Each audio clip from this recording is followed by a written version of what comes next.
Siguraduhin mo lang na walang makakalam sa ginagawa natin. Alalahanin mo, walang mawawala sa akin dahil lalaki ako. At meron akong alas na hawak laban sa'yo. Parang awa niyo na, sir. Pabayaan niyo na po ako. Hindi na po kaya ng konsensya ko. Subukan mo makipagkalas ulit sa akin. Ipagkakalat ko mga hubad mong mga litrato. Tignan ko lang kung hindi pagpiyestahan yon. Sir, wag po. Nangako kayo na atin lang yon. Kung gusto mong manatiling lihim lang natin ang bagay na yon, maging masunurin ka lang sa akin. Hindi na po talaga kaya, sir. Tigilan na natin ito. Baka po meron pang makaalam. Walang makakaalam kung ititiko mo lang yung bibig mo. Nagtataka na po kasi ang inay kung bakit lagi wala sa oras ang pag-uwi ko. Yan lang ba ang pinoproblema mo? Ang dami mo naman pwedeng idahilan eh. Saka po, natatakot na rin ako. Mali po ang ginagawa natin. Malaking kasalanan po ito. Ngayon mo pa yan naisip? Samantalang ilang buwan na nating ginagawa to. Kaya lang naman po ako pumayag dahil sa pananakot niyo. Hindi ko alam kung bobo ka o sadyang inosente ka lang eh. Bakit kasi kailangan mo ipasa sa akin ang mga hubad mong litrato? Kasi hiningi niyo po. Sabi niyo pa, buburahin niyo din agad. Eh tanga ka pala eh. Naniwala ka naman? Ang mabuti pa, ayusin mo na yung sarili mo. Aalis na tayo. Naunang lumabas si Sir Solomon. Pinalipas ko muna ang ilang minuto bago ako lumabas sa abandonadong silid na yun. Halos nasa pinakalikod na yun ng university na pinapasukan ko. Kaya walang estudyanteng nagagawi doon. Marami ring usap-usapan na meron daw nagpapakita doon na multo ng isang estudyante. Kaya talagang iniiwasan nilang mapagawi doon. Kung naiba lang siguro ang sitwasyon, baka matakot din ako. Pero ng mga oras na yun, wala akong ibang nararamdaman kundi ang panliliit sa sarili ko. Pakiwari ko wala akong pinagkaiba sa mga babaeng bayaran. Diring-diri na ako sa sarili ko na kahit maligo ako, pakiramdam ko hindi pa rin naaalis ang duming kumapit sa akin. Nang makauwi ako sa bahay, wala pa ang inay. Isa siyang mananahi at malapit lang sa amin ang kanyang pinapasukan. Nahiga muna ako sandali. Pakiramdam ko pagod na pagod ako. Sa pagkakalapat ng likod ko sa malambot na higaan, hindi ko akalain na makakatulog pala ako. Napabalikwas bigla ko ng bangon. Pagtingin ko sa labas ng bintana, kalat na ang dilim. Naulinigan ko rin na may tao sa kusina namin. Sigurado na ang inay na yun. Dali-dali naman ako nagtungo doon at nagmano. Ako na po ang magtutuloy niyan, Nay. Pasensya na po. Nakatulog ako pagdating ko. Ayos lang anak. Alam kong pagod ka rin sa pag-aaral. Hindi ka na nga nakapagbihis ng pambahay eh. Basta ka na lang natulog. Wala naman po talaga akong balak matulog kanina eh. Magpapahinga lang sana ako sandali. Oh, ano yung pasa mo sa braso mo? Ha? Ito po, baka po nabangga lang kung saan. Hindi po talaga may iwasan ng ganito. Yan lang ba ang pasa mo?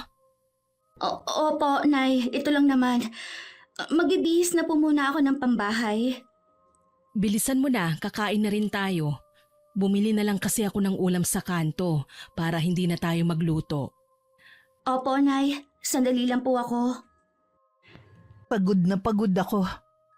Sa pagkakalapat ng likod ko sa malambot na higaan, hindi ko akalain na makakatulog pala ako.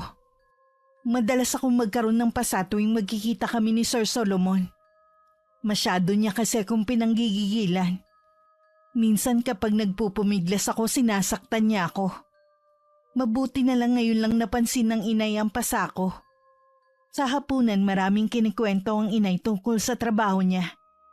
Puro tango lang ang sinasagot ko sa kanya. Nung makatapos kaming kumain, ako na nagpresentang magligpit ng pinagkainan namin.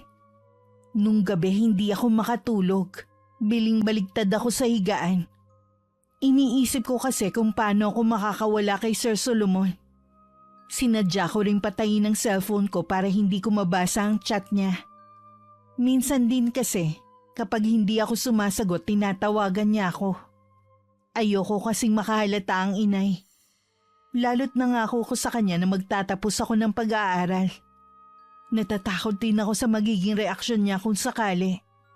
Kinabukasan sa university na pinapasukan ko, nakasalubong ko si Sir.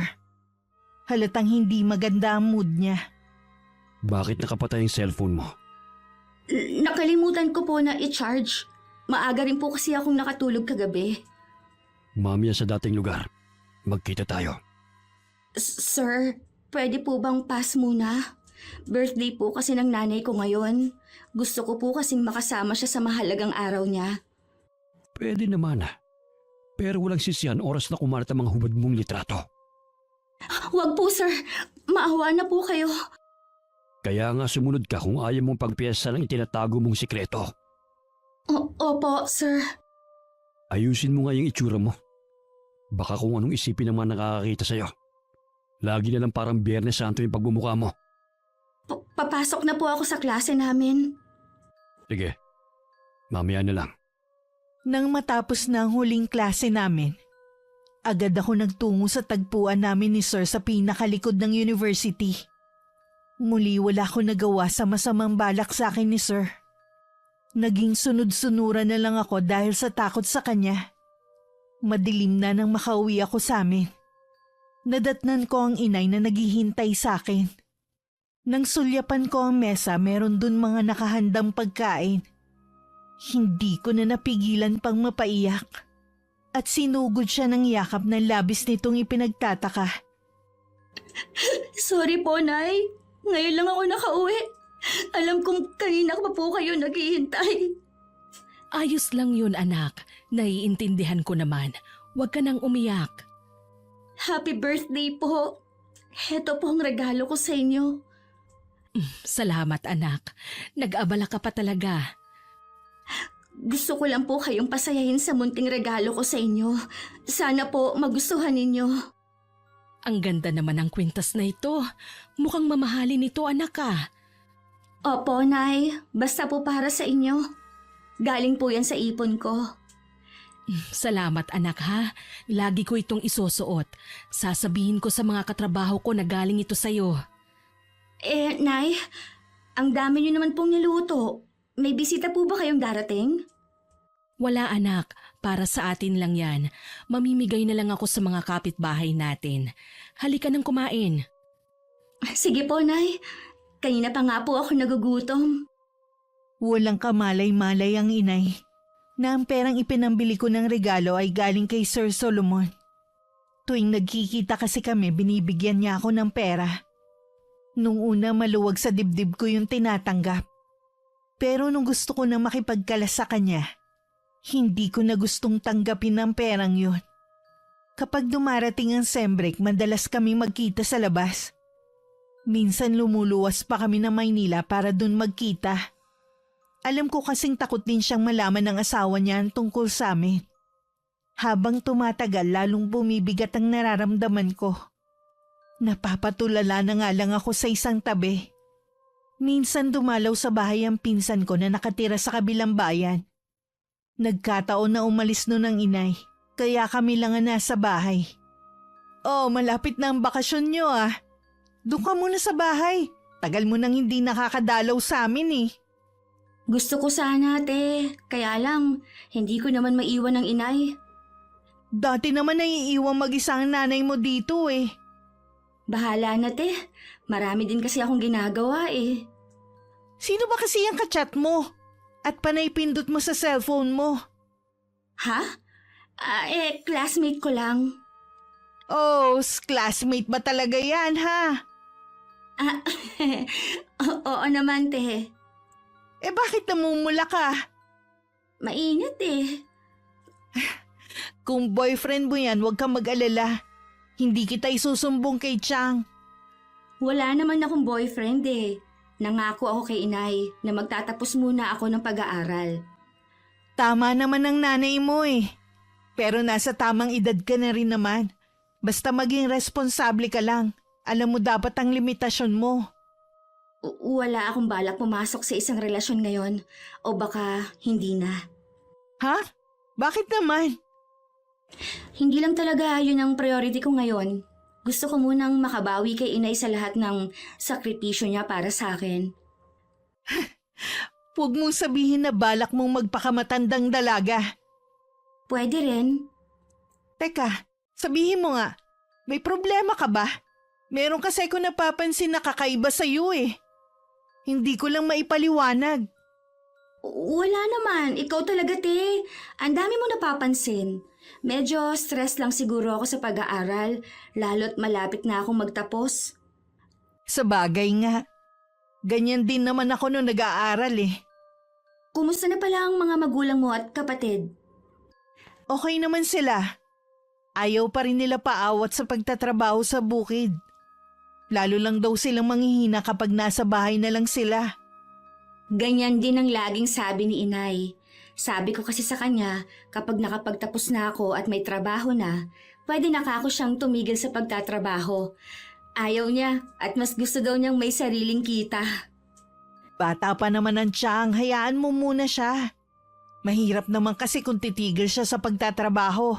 Maiinip lang siya dito sa bahay. Buti kung uuwi na kayo sa atin. Pwede siyang sumama kina itay at inay sa bukid. Ay, may iba nga pala ako. Ilang araw ka ditong titigil sa amin? 1 linggo lang. Bakit ayaw mo? Gustong gusto ko nga eh. Kung pwede nga lang, nandito ka muna sa amin eh. Kakaendo lang kasi ng trabaho ko eh. Gusto ko rin makapagpahinga. Hindi kasi ako makapagpahinga sa bahay eh. Dahil ang kukulit ng mga anak ni Kuya Mike. Kahit kasi may sarili silang bahay sa tabi namin, punta pa rin ang punta sa amin ng mga pamangkin ko. Tsaka, ugali na nilang iwan sa akin ang bunso nila. Baka naman manawa na ako sa pag-aalaga sa mga bata. Dito ka na nga lang muna sa amin. Malay mo, baka sa susunod eh. Ako naman na magbakasyon sa inyo. Namimiss ko na rin pumunta sa bukid at maligo sa ilog. Aasahan ko yan ha. Mabuti pa lalabas muna ako para bumili ng merienda natin. At saka, para hindi na rin kita maistorbo kung sino man yung kachat mo. Iniwanan pa ako ng mapanuksong tingin ni Ate Julie bago siya lumabas ng bahay. Napahinga naman ako ng malalim. At hindi ko na maitago ang nararamdaman kong inis. Si Sir Solomon kasi ang kachat ko. Nangungulit kasi siya na magkita kami ng araw na yon. Kahit sinabi ko na nasa bahay ang pinsan ko, pinipilit pa rin niya ang gusto niya. Nataranta pa ako nang biglang tumawag si Sir sa akin. Hindi ko tuloy malaman kung sasagutin ko. Sumilip muna ako sa may bintana. Baka kasi parating na si Ate Julie mula sa pagbili ng merienda. Nanginginig pa ang kamay ko nang sagutin ko ang tawag. Hello? Bakit pa po kayo tumawag? Sinabi ko naman po, di ba? Hindi ako pwedeng makipagkita sa inyo ngayon. Kailan mo pa ako hindi sinunod, Jasmine? Ngayon lang naman po. Nandito kasi ang pinsan ko. 1 linggo siyang titigil dito sa bahay. Baka naman nagdadahilan ka lang para hindi makipagkita sa akin. Hindi po. Nandito talaga ang pinsan ko. Lumabas lang siya sandali para bumili ng merienda. Huwag mo akong niloloko, Jasmine. Alam mo kung paano ako magalit. Nagsasabi naman po ako ng totoo. Nakikiusap ako sa inyo. Sa ibang araw na lang po tayo magkita. Hindi pwede sa ibang araw. Darating na bukas ang asawa ko. Ngayon lang ako libre. Hihintayin kita. Sir, teka lang po. Hindi talaga ako pwede ngayon. Sir? Sir, hello? Sir? Kulang na lang mawalan ako ng malay ng mga sandaling yon. Nanginginig ang buong katawan ko at hindi ako makapag-isip ng maayos. Makalipas ang ilang sandali, nagbihis na rin ako. Hinintay ko lang si Ate Julie para makapagpaalam ako. Maya-maya dumating na rin ang pinsan ko. Nagtataka naman siya kung bakit bigla akong aalis. Sinabi ko na lang na may emergency ang kaklase ko at kailangan ako. Nakukonsensya man ako na iwan ang pinsan ko mag-isa. Mas nangibabaw naman ang takot ko sa pwedeng gawin sa akin ni Sir Solomon.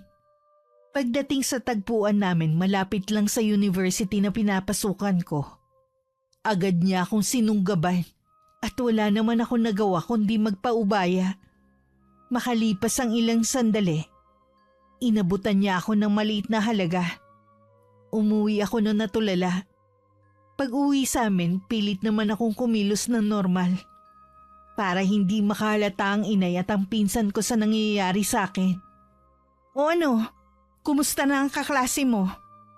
Ayos naman siya nung iwan ko. Ano bang nangyari sa kaklase mong yon, Iha? Ano po kasi, Nay, nagkaroon siya ng problema sa nobyo niya. Naghiwalay ba sila? Opo.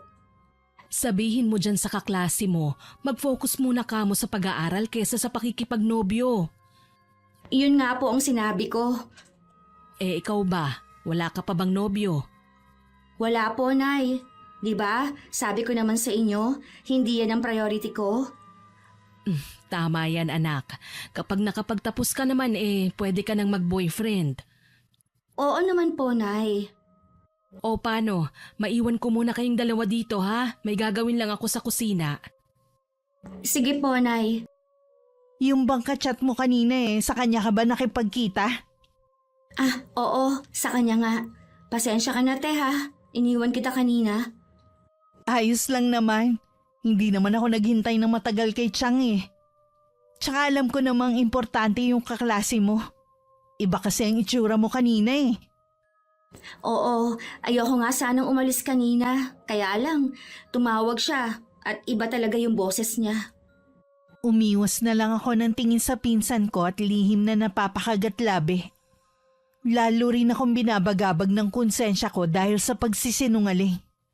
Sa hapunan tahimik lang ako habang masaya nagkukwentuhan sina Inay at Ate Julie. Nung gabi nagkwentuhan muna kami ng pinsan ko bago kami natulog. Dahil may mga kaibigan rin si Ate Julie sa lugar namin, dun muna siya tumambay habang nasa university ako. Nung lunchtime niyaya na naman ako ni Sir na magtungo kami sa abandonadong classroom. Paalis na kami noon na makita kaming magkasama ng isang estudyante na binansagang weirdo dahil sa kakaibang style ng pananamit niya. Sir, ano po ang gagawin natin? May nakakita sa atin. Baka mamaya ipagsabi niya. Huwag ka matakot. Wala naman siyang nakita Tsaka kilala ko ang lalaking yun.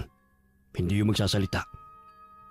Baka kailangan na nating tigilan ito. Ayaw ka na naman Ako lang may karapatan magsabi kung kailan tayo titigil. Naintindihan mo ba ako? Ha? Pero, sir... Hindi ka ba talaga makaintindi? Sir, nasasaktan po ang braso ko. Bitiwan niyo po ako. Talagang masasaktan ka sa akin. Kaya wag mo inuubos ang pasensya ko. Ayoko na po talaga, sir. Natatakot na ako. Jasmine! Bumalik ka dito! Leche talagang babaeng yun. Sa kabila ng pagnanais kong tapusin na ang namamagitan sa amin ni Sir Solomon, mas nanaig na naman sa akin ng takot dahil sa pagbabanta niyang ipapakalat ang mga hubad kong litrato. Patuloy pa rin kami sa lihim na pagkikita sa loob ng university. Tuwing nakakasalubong ko naman si Christopher, ang nakakita sa amin ni Sir, hindi ako makatingin sa kanya ng diretso. Natatakot kasi akong mabasa ang mga nasa mata niya. Pakiramdam ko may nalalaman na siya sa amin ng professor ko. Sa bahay nagsabi naman si Ate Julie na uuwi na. Dahil tumawag ang kapatid niya. Meron daw out of town ng kapatid at isasama ang asawa at bunsong anak. Wala raw mag-aasikaso sa dalawang anak na pumapasok sa eskwelahan. Ay nako! Hindi nga agad ako nagpamilya, ako naman ang nag-iintindi sa mga pamangkin ko. Practice mo na rin yan. Para kapag nagkaroon ka na ng sarili mong pamilya, alam mo na ang gagawin mo. Ngayon lang nga ako nakapagbakasyon Pauuwi naman ako agad. Bukas ka na ba uuwi, te? Oo kasi sa hapon daw ang alis nila. Ako na lang ang pupunta sa inyo. Malapit na rin naman ang bakasyon namin eh. Aasahan ko yan ah. Sayang talaga, hindi man lang tayo nakapag-banding sa mall. Sa inyo na lang tayo mag-banding. Kaso malayo ang mall doon. Puro bundok at parang lang sa amin. Sa ilog na lang tayo mag-banding. Mas okay kaya dun? O sige, doon na nga lang. Hindi pa nga tayo masyado nakakapagkwentuhan eh. Ay, ayusin ko na nga ang mga gamit ko. Kainis talaga si kuya. Nalungkot din naman ako nang umalis si Ate Julie. Sa lahat kasi ng pinsan ko, kami talaga ang malapit sa isa't isa. Minsan sumagi rin sa isip ko na baka nga mas maigi na rin na umuwi ang pinsan ko. Baka kasi kapag nagtagal pa siya, masabi ko sa kanya ang itinatago kong lihim.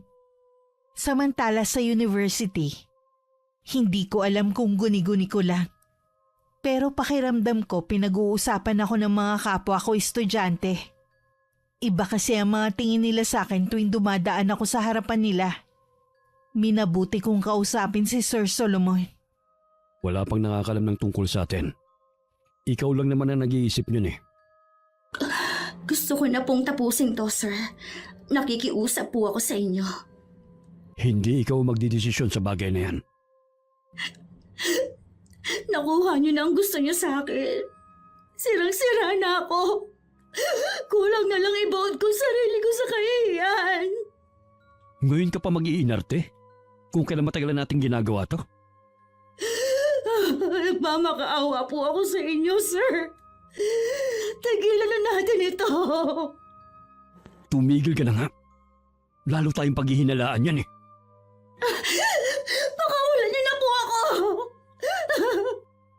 Hanggat hindi ka nakakapagtapos, tuloy ang relasyon natin. Kapag tumanggi ka, alam mo na ang mangyayari. Dito unang kakalat sa university na ito ang baho mo. Napansin kong iniiwasan ako ng iba kong kaklase. May mali siya rin ang bawat titig nila sa akin. Lalo tuloy akong kinabahan. Dahil sa sobrang pag-iisip, hindi ako makapag-focus sa pag-aaral ko. Bumaba tuloy ang grades ko. Sa bahay naman wala akong laging ganang kumain. Gusto ko lang laging magkulong sa silid ko. Hindi ko alam na pinag-aaralan na pala ng inay ang kakaiba kong kilos nitong mga huling araw. May dinaramdam ka ba, anak? Po? Wala naman po, Nay. Bakit yun naitanong? Napapansin ko kasi na parang lagi kang tulala eh. May problema ka bang hindi sinasabi sa akin? Wala po akong problema, Nay. Ay, kilala kita, Jazz. Kahit hindi mo sabihin, alam kong merong bumabagabag sa'yo. Wala po talaga, Nay. Sige, hindi na kita pipilitin pang magsabi. Basta kapag handa ka na, nandito lang ako para makinig. Opo, Nay. Pasensya na po kayo kung pinag-aalala ko kayo. Natural lang na mag-aalala ko sa'yo dahil nanay mo ako. Napayakap na lang ako kay inay ng mahigpit habang impit na umiiyak. Kahit gustong gusto ko na magtapat sa kanya, pinili ko pa ring itikom ang bibig ko. Hindi ko rin kasi maiwasang sisihin din ang sarili ko kung bakit ako napasok sa ganong sitwasyon. Nag-iisip din ako ng paraan kung paano ko makukuha ang mga litrato ko kay Sir Solomon na siyang ginagawa niyang panakot sa akin para mapasunod niya ako. Lingid sa akin tuwing nasa university ako, hinahalungkat ng inay ang mga gamit ko. Gusto niyang makakuha ng impormasyon sa kung ano nangyayari sa akin. Alam kong may malaking problema ang anak ko. Nararamdaman kong hirap na hirap siya. Pero ano ang gagawin ko? Hindi ko naman siya mapilit na magtapat sa akin.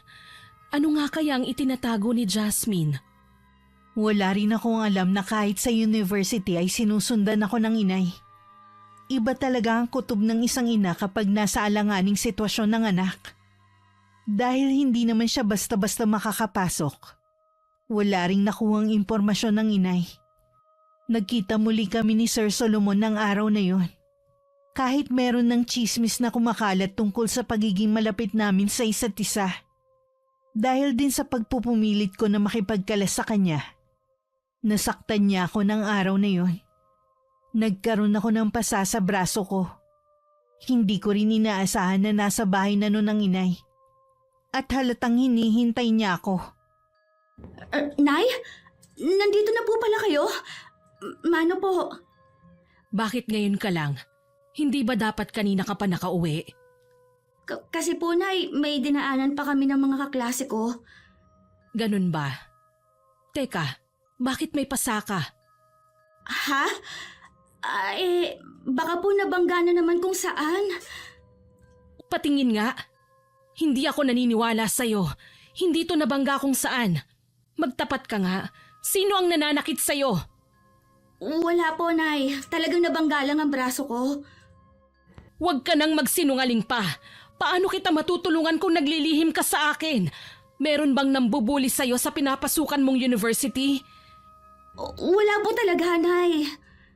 Sige, ayaw mong umamin ha? Bukas na bukas din, sasama ako sa'yo sa pagpasok mo. Ako na lang ang aalam kung sino sa mga kaeskwela mo ang gumagawa nito sa'yo. Nay, wag po! Mali po kayo ng iniisip nyo. Anong mali? Tingnan mo ang mga pasa mo. Hindi lang iisa yan. Alam kong nagsisinungaling ka sa akin. Meron kang itinatago. Wala po talaga, Nay. Umamin ka na kasi. Ano ba ang inililihim mo sa akin? Bakit ayaw mong sabihin? Wala po talaga. Nay, ano pong nangyayari sa inyo? Ang dibdib ko. Maupo po muna kayo. Ikukuha ko lang kayo ng tubig. Ayos lang ako. Mawawala rin ito. Heto po ang tubig. Inumin niyo po muna. Ano pong nararamdaman niyo? Bigla lang nanikip ang dibdib ko. Dadalhin ko na po kayo sa ospital, Nay. Wag na anak. Wala lang ito. Dahil po ba sa akin? Kaya nanikip ang dibdib niyo? Hindi kita sinisisi anak. Gusto ko lang talagang malaman ang totoong nangyayari sa'yo. Patawarin niyo po ako, Nay. Natatakot po kasi ako. Kanino ka natatakot? Magsabi sa inyo. Anak, huwag kang matakot. Kakampi mo ko. Hindi ako papayag na maagrabyado ka ng kahit na sino. Kaya nakikiusap ako sa'yo. Magtapat ka na sa akin. Opo, sasabihin ko na po. Hinaharas po ako ng isa kong professor na lalaki. Ano? Professor mo ang may gawa niyan? Kailan pa? Ilang buwan na po, Nay. Tinatakot niya po kasi ako kaya hindi ako makapagsumbong. Diyos ko anak, matagal na pala itong nangyayari sa inyo.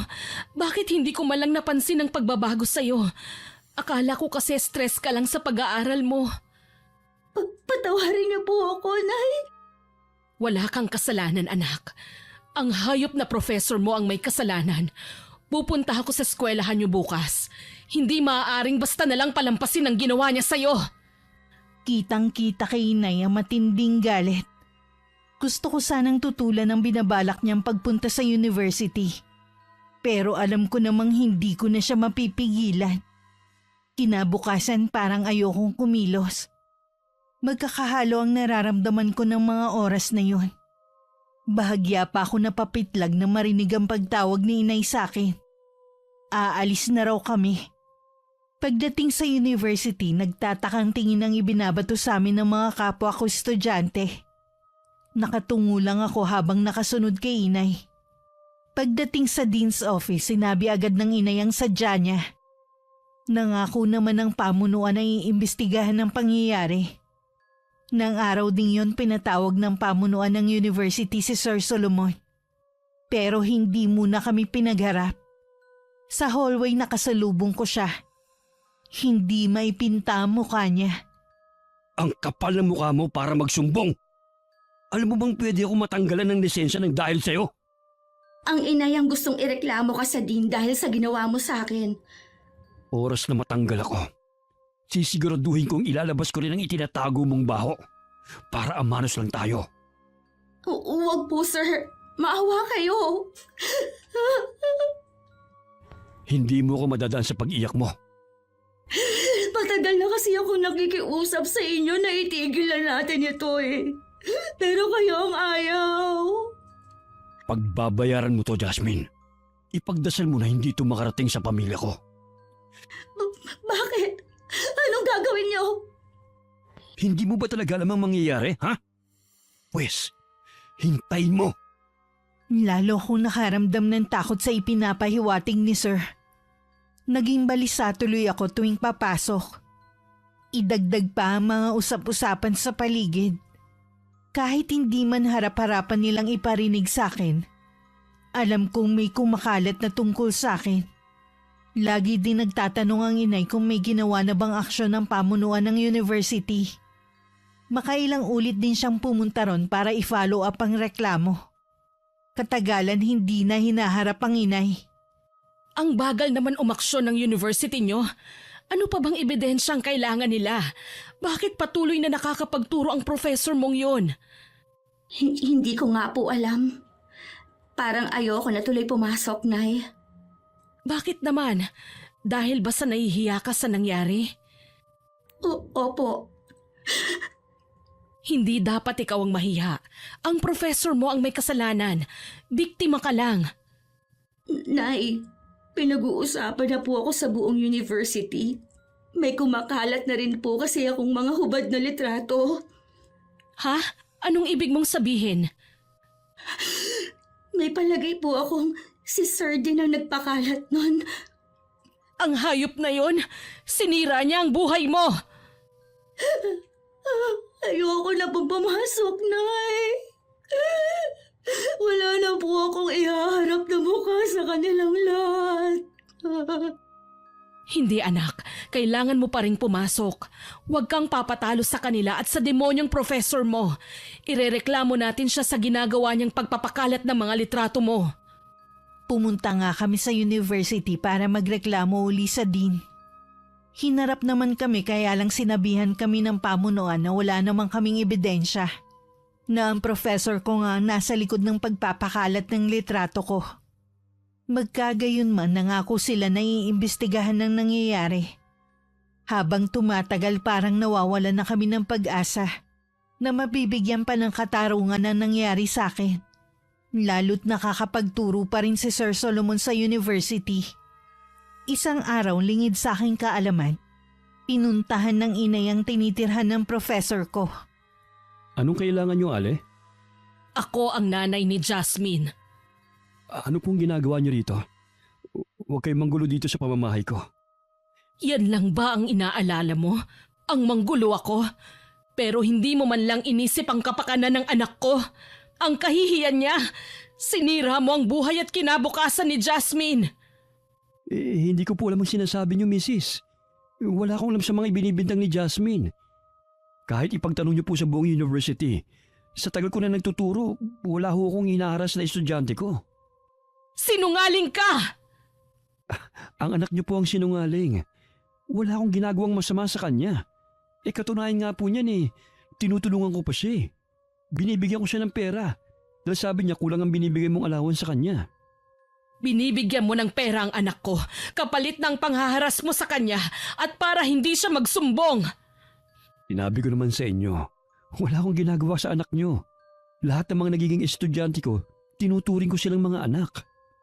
Sisiguraduhin ko na makukulong kang hayop ka. Hindi ka na makakapagturo pa. Huwag niyo po akong tinatakot sa mismo pamamahay ko, Mrs. Wala pa naman po kayong ebidensya sa mga akusasyon niyo Sapat na ang mga sumbong ng anak ko sa akin. Hindi siya magsisinungaling sa akin. Mrs., iba na ho ang mga kabataan ngayon. Minsan, malaking impluensya ng social media at barkada. Huwag mong babaliktarin ang anak ko. Mabuti ang pagpapalaki ko kay Jasmine. Kailanman, hindi siya naimpluwensyahan ng mga binanggit mo. Kung mabuti po ang pagpapalaki niyo sa kanya, paano pumayag siya na kunan siya ng halos hubad-hubad na mga litrato? Ikaw din ang nagpakalat ng mga litrato ng anak ko. Tinakot mo siya para ipasa niya sa iyo ang mga yon. Puro na lang kayo pagbibintang Ang mabuti pa, Habang kaya ko pa magpasensya, umalis na po kayo. Pagbabayarin kita sa ginawa mo sa anak ko. Hindi ako papayag na hindi ka makulong. Hayop ka! Baboy! Bago umalis ang ina, iniwanan pa niya ng malutong na mura ang professor ko. Makailang ulit pang bumalik sa dean's office ang inay para i-follow up ang reklamo niya. Pero sa kasamaang palad, hindi kami kinatigan. Sa pagtataka naming mag-ina, si Sir Solomon pa ang kinampihan ng pamunuan ng university at maging ng ibang estudyante. May kumakalat pang balita na malapit di umano ko sa mga lalaki. Gusto lang daw naming perahan si Sir Solomon. Nang hindi namin nakuha ang gusto namin, inireklamo na lang namin siya para masira ang pangalan niya. Bakit hindi ka pa nakabihis? Hindi ba maagang pasok mo ngayon? Ayoko na pong pumasok, Nay. Ha? Hindi maaari, Jasmine. 1 taon na lang magtatapos ka na.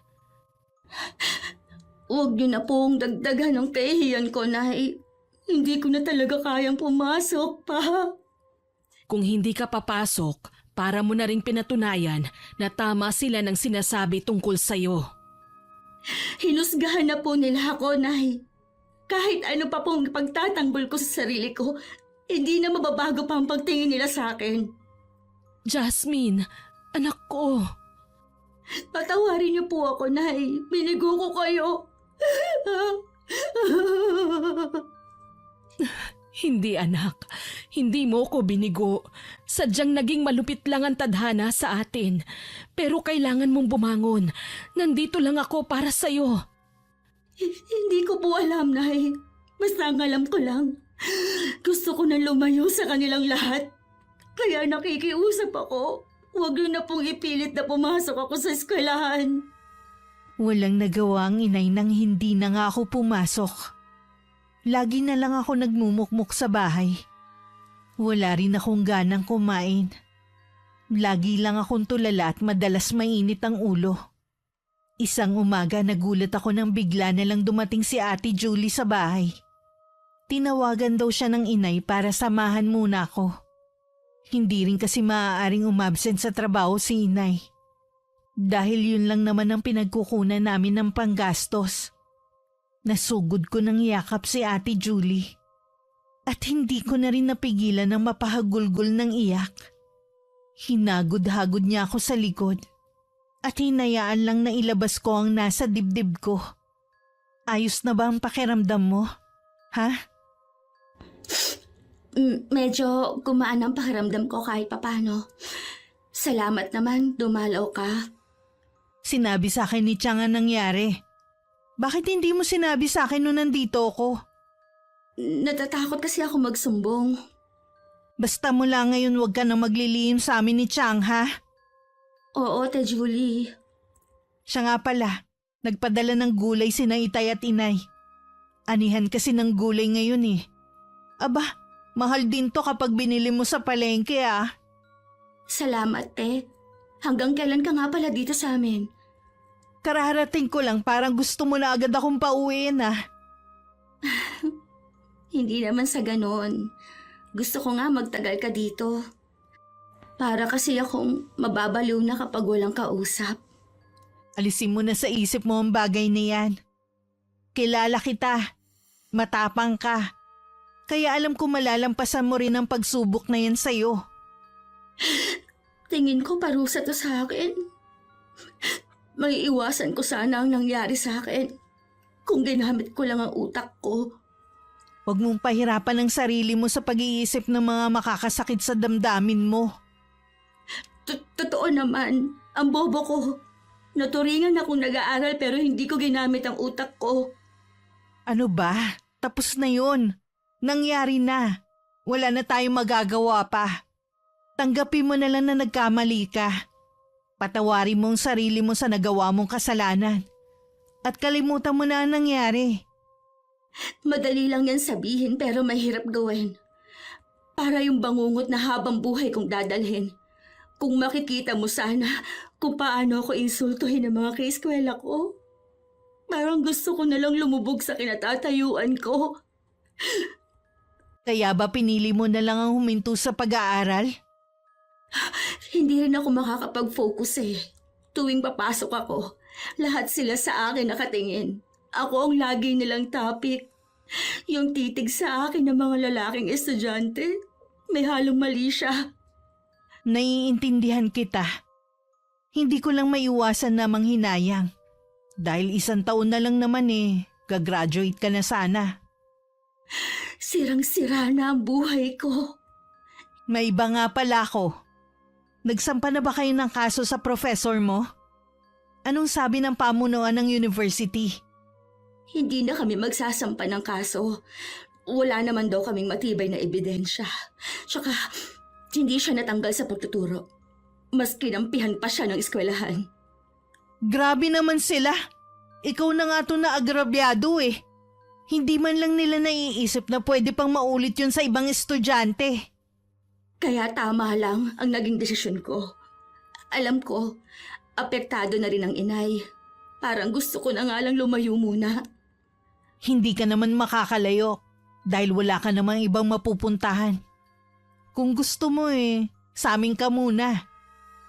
Gusto ko sana yung mag-isa lang ako. Ayoko kasi na may mag-usisa sa nangyari sa akin. Sa bagay nga, siguradong tatanungin ka ni na itay at inay. Kahit ang kuya.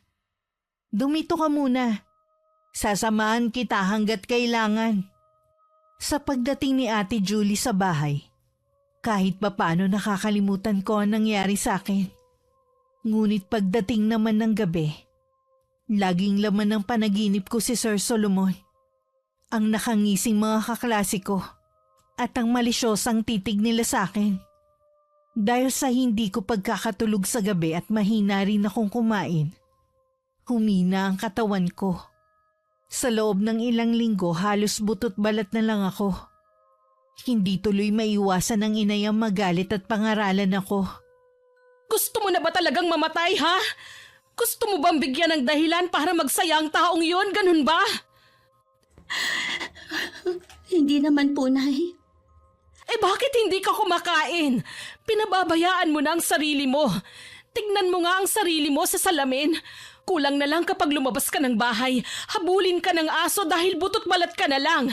Ni ayaw mo man lang maarawan sa umaga. Parang wala nang dugong dumadaloy sa'yo Hayaan niyo lang po kasi ako dito sa loob ng bahay. Kasama ko naman si Ate Julie Anong hayaan? Nanay mo ako. Natural lang na mag-alala ako sa kalagayan mo. Hindi ko matitiis na makita kang nahihirapan. Kaya nga kita pinagsasabihan Hindi po ganun kadali ang pinagdadaanan ko. Anong gusto niyo? Lumabas ako agad na parang wala nangyari sa akin? Ang akin lang naman sana, kumain ka at kahit dyan lang sa tapat ng pinto lumabas ka para masikatan ka man lang ng araw. Kalusugan mo ang inaalala ko. Sige po, Nay. Para matigil lang kayo. Aalagaan ko na po ang sarili ko. Kakain na rin ako, pero hindi ko pa rin po kayang lumabas ng bahay natin. Sige, ayos na sa akin yun. Hindi na kita pipiliting lumabas ng bahay. Bigyan niyo lang po ako ng panahon. Malalampasan ko rin po ito. Lagi mo lang tatandaan, nandito lang ako, kami ng Ate Julie mo. Alam ko naman po yun. Nag-usap nga kami ni Julie, baka gusto mong dun muna sa kanila. Doon kasi, sariwa ang hangin at malalayo ang mga kapitbahay. Pwede kang makalabas kahit papaano. Sinabi ko na po kay Ate Julie ang dahilan ko. Wala namang masama kung magtatanong sila. Kamag-anak naman natin sila. Normal lang yun. Sige po, Nay. Pag-iisipan ko po. Matutulog lang po muna ako, Nay. O sige, tatawagin na lang kita kapag kakain na. Isa pa tong nararamdaman ko. Lagi akong nahihilo at nakakaramdam ng antok. Pero normal lang siguro dahil sa hindi nga ako makatulog. Habang nakahiga, patuloy pa rin sa pag-ikot ang paningin ko. Masakit din ang puson ko at pakiwari ko babaliktad ang sikmura ko. Nakakaramdam kasi ko ng pangangasim. Ipinikit ko na lang ang mga mata ko. Ilang sandali lang mahimbing na akong natutulog. Hindi ko rin namalayan ang pag-awang ng pinto at pagsilip ni Ate Julie. Nasaan si Jasmine? Ang himbing po ng tulog, Chang. Nakakaawang gisingin. Ay, ganun ba? Mamaya ko na lang siya gigisingin para kumain. Mauna na lang tayo. Mabuti nga po nakatulog siya para makabawi man lang siya. Madalas po kasing gising siya sa gabi. Akala niya siguro tulog na ako. Hindi niya alam, naririnig ko ang pag-iyak niya. Kung pwede ko nga lang akuin na ang lahat ng sakit na nararamdaman ni Jasmine, ginawa ko na. Tingin ko po hindi niya basta makakalimutan ang pinagdaanan niya hanggat nandito siya. Ang mabuti po niyan, Chang, kumbinsihin niyo po siya na sa amin muna tumira. Huwag kang mag-alala, kakausapin ko ulit siya. Siya nga po pala. Meron po sana akong itatanong. Huwag niyo po sanang mamasamain Ano yun, Iha? Nasisiguro niyo po bang panghaharas lang ang ginagawa sa kanya ng professor niya? Diretsahin mo nga ako, Julie. Ano ang ibig mong ipahiwatig? Baka po kasi higit pa sa panghaharas ang ginagawa ng professor na yun sa pinsan ko. Lalo na po't may mga litrato siyang hawak. Baka po kailangan na nating kasuhan ng rape ang taong yun. Di sana merong ikinuwento si Jasmine. Tsaka sa university naman nangyari. Natatakot lang po kasi ako sa pwedeng mangyari kay Jasmine Tama na ang pag-iisip ng hindi maganda. Huwag mo nang dagdagan ng alalahanin ko. Pasensya na po kayo, Chang Kalimutan niyo na lang po ang mga sinabi ko. Ang mabuti pa, kumain na tayo. Hindi na naalis sa isipan ng ina yung mga sinabi ni Ate Julie. Ilang araw ko na tuloy napapansin ang kakaibang tingin na ipinupukol sa akin ng inay. Pinipilit ko namang labanan ang nararamdaman kong kalungkutan. Pakiramdam ko kasi, papunta na sa depresyon ang nangyayari sa akin. Nang mga sumunod na araw, tila bumalik na sa dati ang gana ko sa pagkain. Lagi rin akong gutom at gustong gusto ko ang malamig na tubig. Pagkatapos ko namang mabusog, inaantok ako kaya buong araw akong tulog. Natutuwa naman ako at mukhang maayos na ang pakiramdam mo. Kailangan Ayoko na kasi mag-alala pa ang inay. Ano, napag-isipan mo na ba ang sinabi ng Chang na dun ka muna sa amin? Hindi na siguro kailangan. Sabi mo nga, ayos na ako. Bala ko na rin kasi mag-apply uli ng trabaho Kaya gusto ko rin sanang makasama ka doon. Sige na nga. Sa 1 linggo uwi tayo sa inyo. Talaga? Siguradong matutuwa ang mga magulang ko niyan. Gusto lang kitang pagbigyan. Lagi ka na lang kasing ikaw ang nagbibigay ng pabor sa akin Wala yun. Hindi naman ako naghihintay ng kapalit sa mga ginawa ko Oh, bakit parang namumutla ka dyan? Para kasing babaliktad ang sikmura ko. Teka, nasusuka ako. Jazz, okay ka lang ba? Ayos na. Ay, naparami kasi ang kain ko kanina Nangasim tuloy ang tiyan ko. Baka nga nanibago ka lang. Dati kasi ilang kutsara lang ng kanin ang sinusubo mo, tapos umaayaw ka na. Ngayon naman napansin ko ang takaw mo kumain. Lagi kasi ako nakakaramdam ng gutom Ewan ko ba, ang dami kong naiisip na kainin.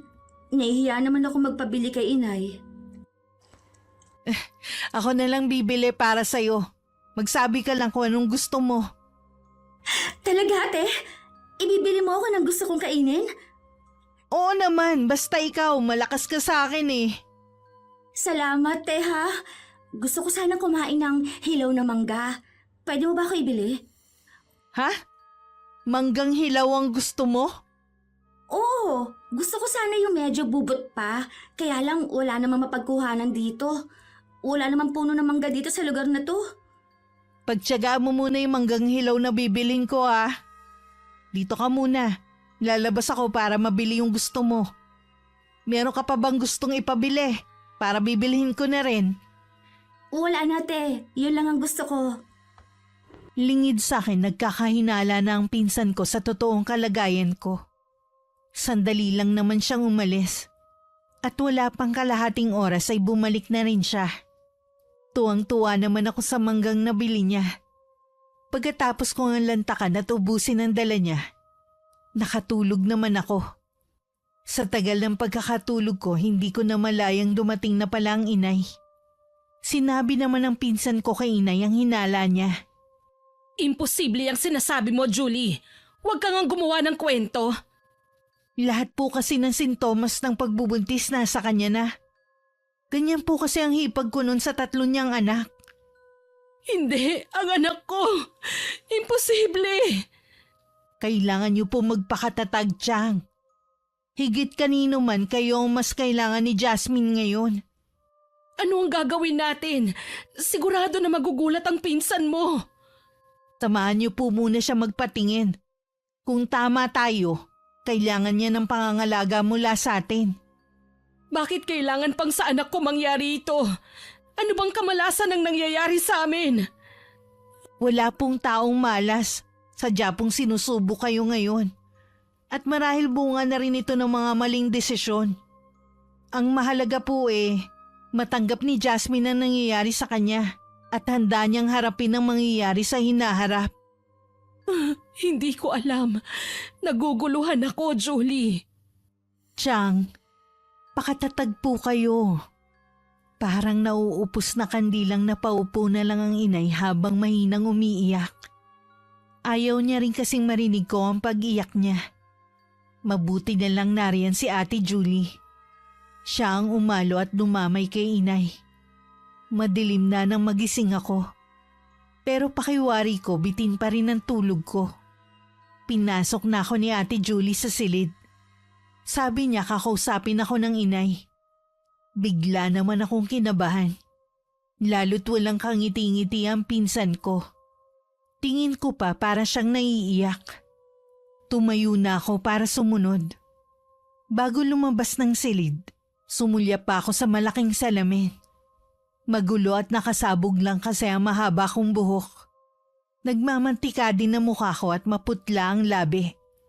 Hindi na ako katulad ng dati na palaayos sa sarili. Nadatnan ko sa sala na magkahiwalay na nakaupo ang inay at ang pinsan ko. Pawang mga seryoso ang mukha na nakatingin sa akin. Pilit pang umiti nang makita akong palapit. Pero naaaninag ko sa mga mata ni inay ang kakaibang lungkot. Gusto niyo daw akong kausapin? Oo. Bukas kasi day off ko. Sasamahan kita na magpa-check up. Ha? Wala naman po akong sakit Anak, gusto ko lang makasigurado sa kung ano ang kalagayan mo. Mukha po ba akong may sakit sa paningin niyo? Tingin namin ng pinsan mo, wala kang sakit. Baka lang kasi nagdadalang tao ka. Ano? Nay naman, ang dami ko nang iniisip, dinadagdagan niyo pang inaalala ko. Jazz, yung sintomas kasi ng isang nagbubuntis na sa'yo. Intindihin mo naman ang Chang. Nag-aalala lang siya sa'yo. Hindi ka pa naman nagbubuntis Kaya paano mo nasisiguro na nagdadalang tao nga ako? Hindi pa nga ako nakakaranas magbuntis. Pero sa 3 beses na pagbubuntis ng hipag ko, naroon ako at nakita ko ang nangyayari sa kanya.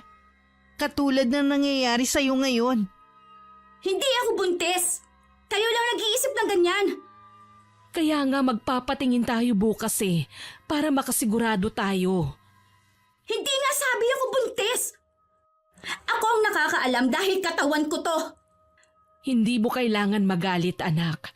Kung ayaw mo, hindi kita pipilitin. Akala ko ba kakampi kita? Bakit parang pinag-iisipan mo ako ng hindi maganda? Nagawa mo pang magsumbong kay nanay? Hindi naman sa ganon. Nag-aalala lang ako sa'yo.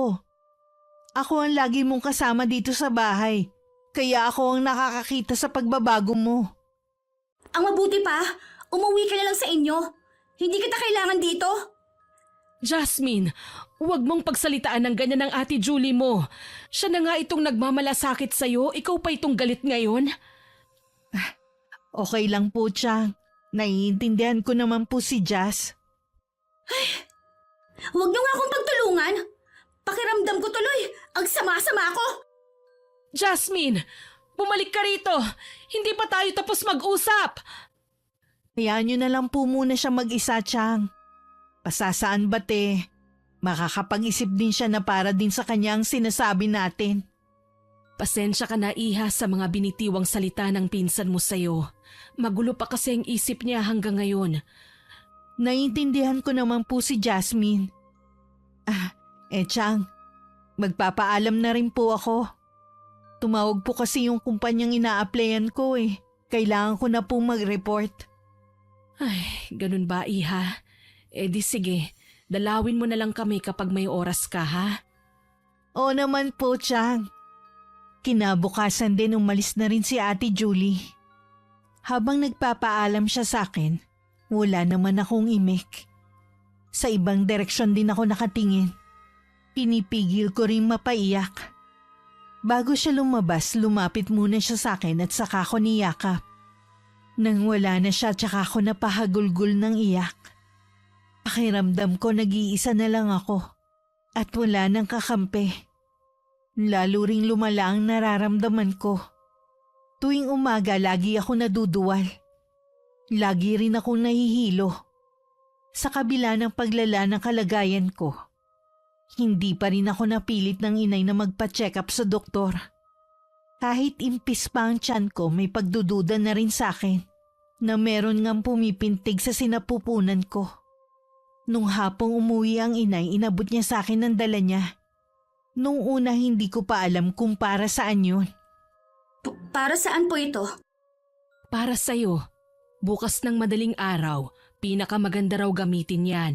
Kapag nagising ka at nakaramdam ka ng naiihi, gamitin mo yan. Ayaw mo naman na magpatingin tayo sa doktor, kaya yan na lang ang naiisip ko. Alam ko na po kung para saan ito. Malaki pa rin po ba ang paniniwala niyo na baka nagdadalang tao ako? Ay, sa totoo lang, umaasa pa rin ako na sana hindi totoong buntis ka. Kaya lang, tuwing nakikita ko ang pagbabago sa'yo, parang niloloko ko na lang ang sarili ko eh. Ayoko, Nay. Hindi maaari na buntis ako. Hindi ko matatanggap ang batang ito. Huwag kang magsalita ng ganyan, Iha. Walang kasalanan ng batang yan kung talagang ang buntis ka. Lalo kung pag-uusapan ng mga tao, Nay. Pagpipiyasahan nila ako.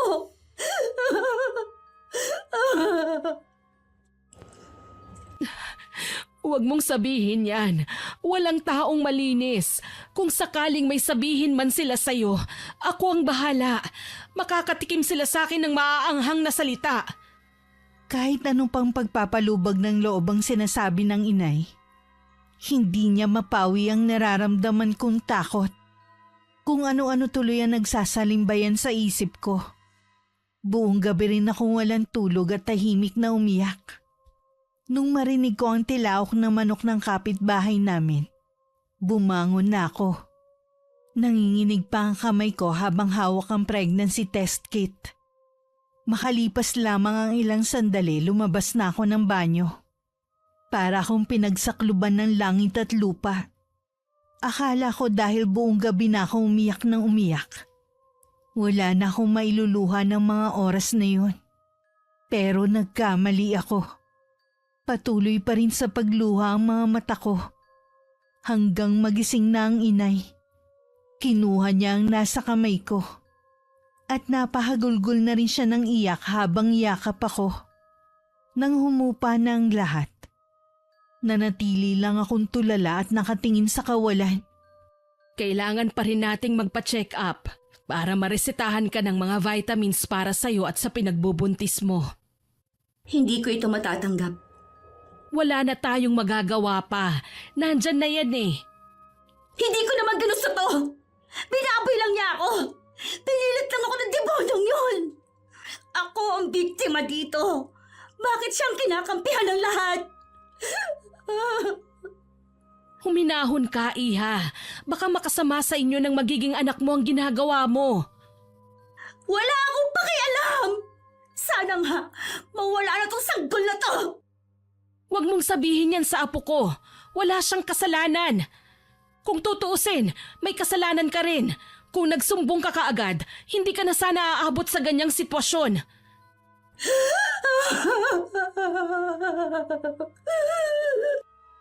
Tumigil ka na sa pag-iyak mo.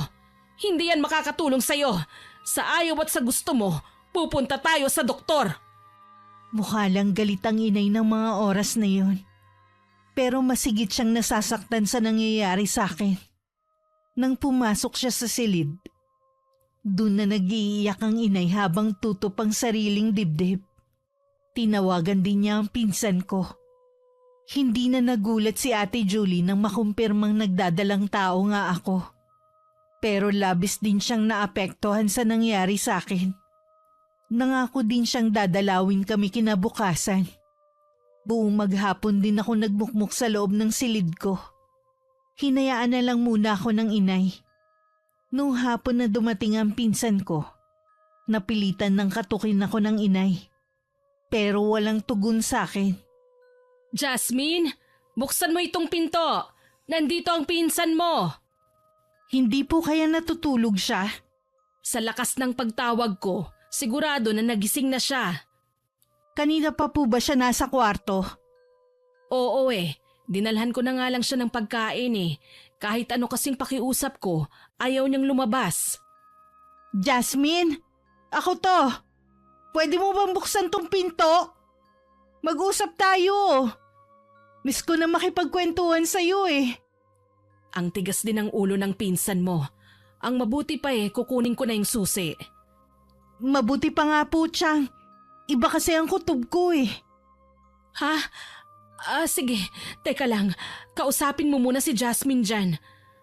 Jas, alam kong hindi madali ang pinagdadaanan mo. Pero nandito lang kami ng nanay mo. Handa ka namin damayan sa lahat ng oras. Nakikiusap ako sa'yo. Buksan mo na tong pinto. Eto na ang susi. Pwede bang ikaw na ang magbukas? Nanginginig kasi ang kamay ko eh. Sige po. Jasmine, kanina ka pa ba Jasmine? Anak ko! Julie, ang pinsan mo! Bumubula ang bibig! Naglaso ng anak ko! Jasmine! Bakit mo to ginawa? Hihingi po ako ng tulong. Nadala naman ako agad sa pinakamalapit na ospital. Mabuti na lamang na agapan ako.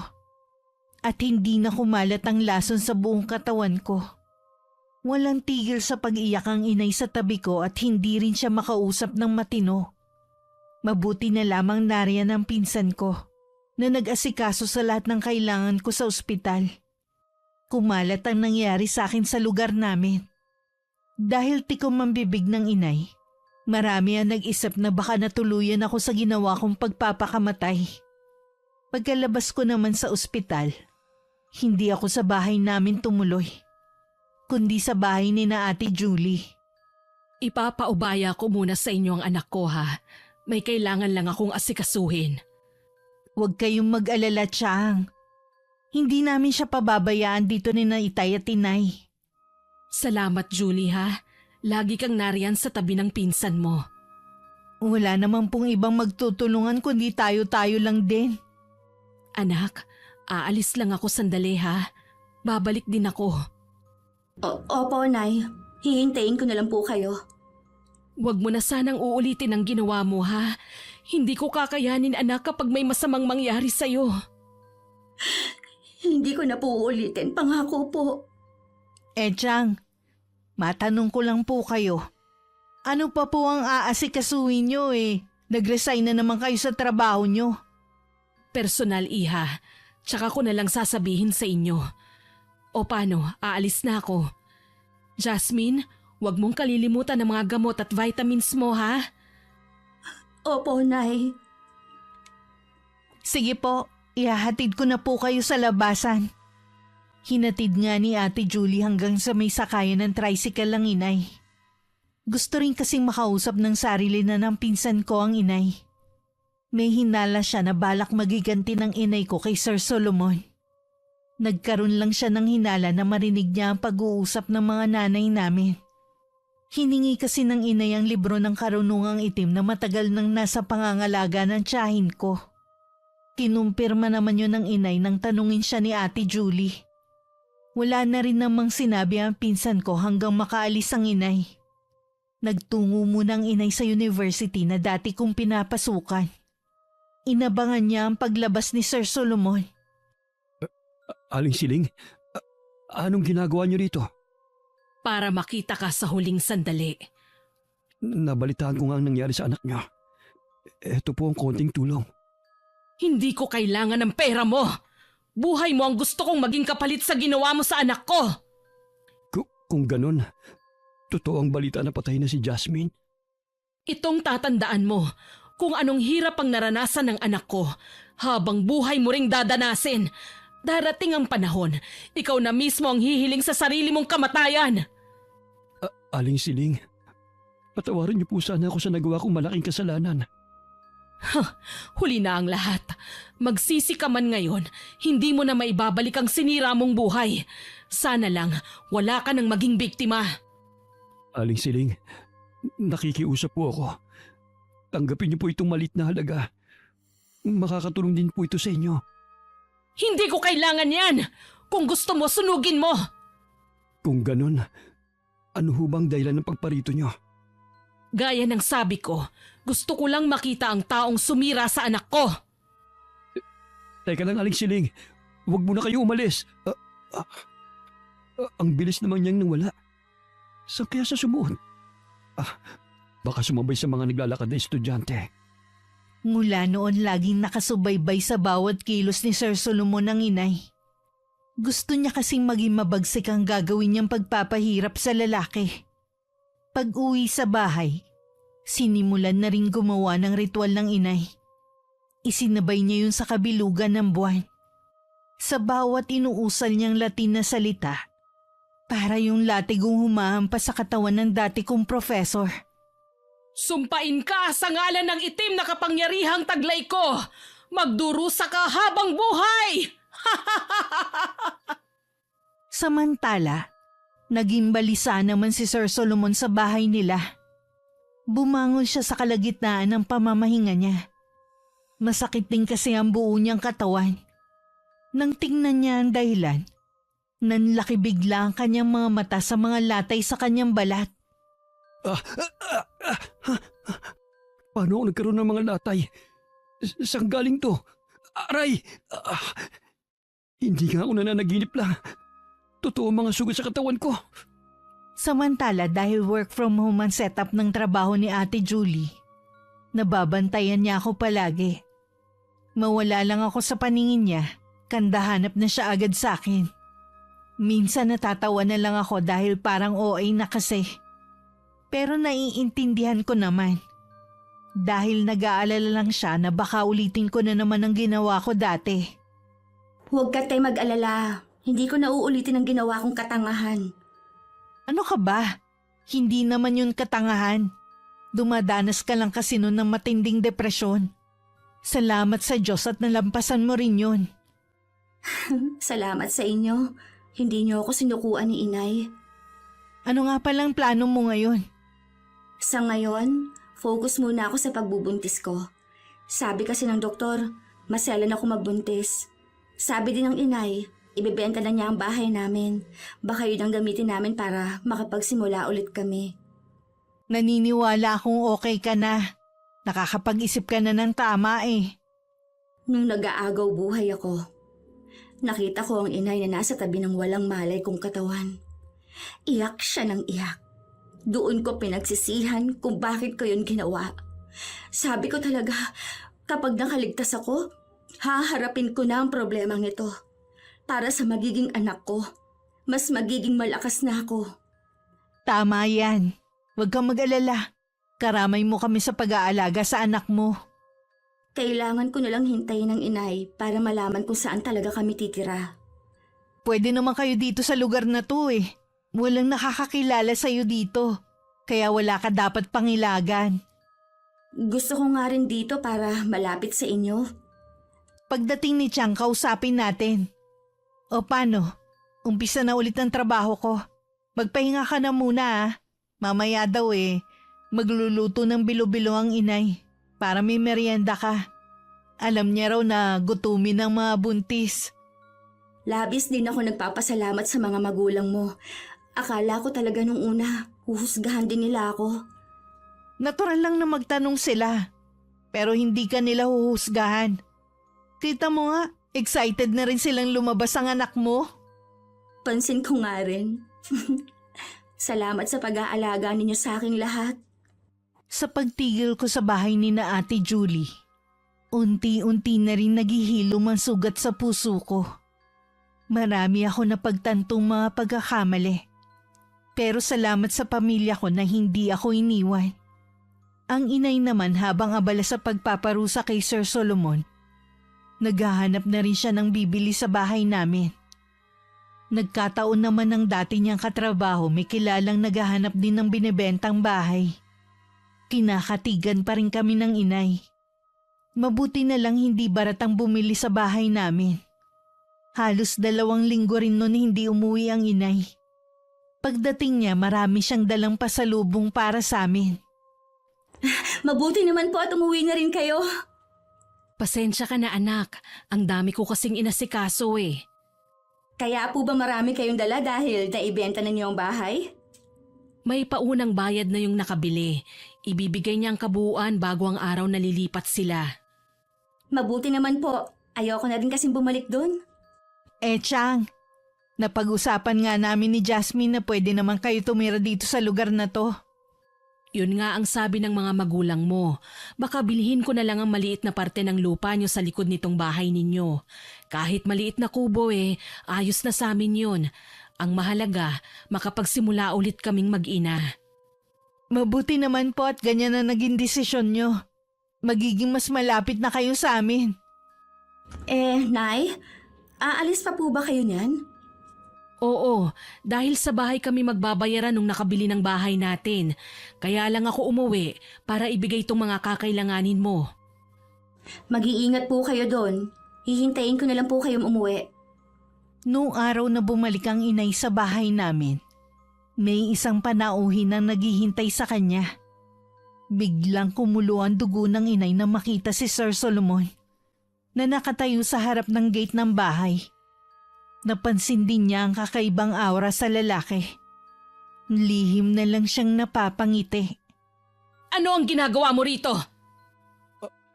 Gusto ko lang po sana kayo makausap. Nagtanong-tanong ako sa mga taga rito. Hindi rin pala nila alam ang tunay na nangyari kay Jasmine. Wala silang pakialam sa buhay naming mag-ina. Kahit ikaw, kaya umalis ka na. Sandali lang, Aling Siling. Ano pa ba ang kailangan mo? Sinira mo na ang anak ko. Wala na siyang kinabukasan pa. Nagsisisi na po ako sa mga ginawa ko. Patawarin niyo na po ako.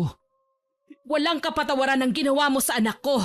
Kahit lumuhod ka pa sa harapan ko, hindi ko ibibigay sa iyo ang hinihingi mong kapatawaran. Hindi po ako magsasawa sa paghingi ng kapatawaran sa inyo. Apektado na rin po ang pamilya ko dahil sa nangyari sa amin ni Jasmine. Ako ang sinisisi ng asawa ko kung bakit nabubuli yung mga anak namin. Bumaliktad na rin ang paniniwala ng mga tao. Ako na ngayon ang lumalabas na masama. Kaya ka nandito para linisin ang pangalan mo, ganun ba? Hindi lang po yun, kundi para makuha ang kapatawaran nyo. Labis na po akong binabagabag ng konsensya ko. Umalis ka na at huwag ka nang babalik pa. Sana habang buhay kang usigin sa mga nagawa mong kasalanan sa anak ko. Ilang beses pa nung bumalik si Sir Solomon sa bahay namin. Pero hindi na siya hinaharap ng inay. Minsan kasama pa ang asawa ng professor na pumunta. Kitang-kita rin ang pagbagsak ng katawan ng lalaki. Kahit sino makakakita, iisipin na may sakit siya. Umabot din sa kaalaman ng inay na hindi na pumapasok ang dati kong professor sa university. Ayon sa naririnig niya, nagkaroon ng malalang sakit sa balat ng lalaki. Malansa daw yun at walang makatagal sa mabahong amoy na nagmumula sa sugat nito. May ilan pang estudyante ang nagsabi na may mga uod na lumalabas mula sa sugat. Kasing laki daw yun ng butil ng bigas. May kumalat tuloy na baka binabarang siya. Dahil sa mga nagawang kasalanan noon, nagpatingin na rin si Sir Solomon sa doktor. Pero niresetahan lang siya ng mga gamot. Nauubos na rin ang ipon nila mag-asawa. Pero hindi pa rin gumagaling ang mga sugat niya. Kaya naisipan nila magpatingin sa isang albularyo. Tama po ba kami ng hinala ng asawa ko? Tama ka. May bumabara nga sa'yo. Pero wala siyang balak na kitlin ang buhay mo. Gusto ka lamang niyang pagdusahin habang nabubuhay ka. Nakilala niyo po ba kung sinong gumawa nito sa akin? Pasensya na. Masyadong malakas ang kanyang kapangyarihan. Aaminin ko, hindi ko siya kayang labanan. May pinaghihinalaan po ako, pero hindi ako sigurado. Ang may papayo ko sa'yo, humingi ka ng kapatawaran sa taong nagawan mo ng kasalanan. Yun lamang ang paraan para bawiin niyang ginagawa niyang pambabarang sa'yo. Gagawin ko po yan. Lahat gagawin ko para mapatawad nila ako mag-ina. Nang umalis si Sir Solomon at ang asawa niya, tsaka naman lumabas sa isang silid ang inay. Nakangisi pa siya habang nakatingin sa pintuang nilabasan ng mag-asawa. Napapailing naman ang matandang albularyo na pinsang malayo ng inay. Merong 2 klase na nagmana ng biyaya. Ang ilan husay sa panggagamot at ang iba naman husay sa pangbabarang. Ang kaalaman sa barang ang namana ng inay sa kanilang lola. Sinunod ko lang sinabi mo, pinsan. Salamat sa'yo. Alam ko naman na maaasahan ka talaga. Sa parusang natanggap niya, mas masahol pa sa kamatayan ang dadanasin niya. Tama lang yun sa kanya. Kung pinatay ko siya, matatakasan lang niya ang kasalanan na ginawa niya. Habang ang anak ko, naghihirap ang kalooban ng dahil sa kanya. Sa tingin ko rin, sa sinabi ko sa kanya, hindi na siya babalik pa rito. Kung sakali man, ikaw na ang bahala. Nang bumalik si Sir Solomon sa bahay namin, nadatnan niyang iba na ang nakatira doon. Nang magtanong siya kung saan lumipat ang inay, hindi naman masabi ng bagong may-ari. Nanlulumong umuwi na lang sa kanila ang dati kong professor. Tiningnan niya ang sarili sa salamin. Kahit siya nandidiri sa sarili dahil sa mga sugat sa buong katawan. Walang kasing hapdidi ng nararamdaman niya dahil sa paggalaw ng mga maliliit na uod na kumakain sa balat niya. Kung parusan niyo man to sa akin, patawarin niyo na ako. Hindi ko na kaya. Nawala na sa akin ang trabaho ko. Sana naman, huwag ang kalusugan ko. Kahit ang sariling asawa at mga anak ay pinandidirihan na rin si Sir Solomon. Wala na rin nagpupunta sa kanilang bahay para dalawin siya. Dahil sa kamiserablehang nangyayari sa kanyang buhay, pinili na lang niyang magkulong sa bahay nila.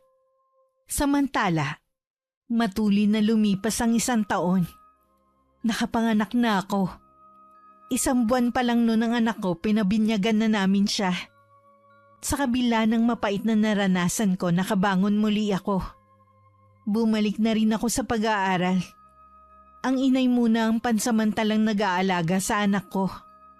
Gusto ko kasing makapagtapos ng pag-aaral. Para sa anak ko. At para makabawi sa aking ina. Na malaki ang sakripisyo sa akin. Wakas. Siguraduhin mo lang na walang makakalam sa ginagawa natin.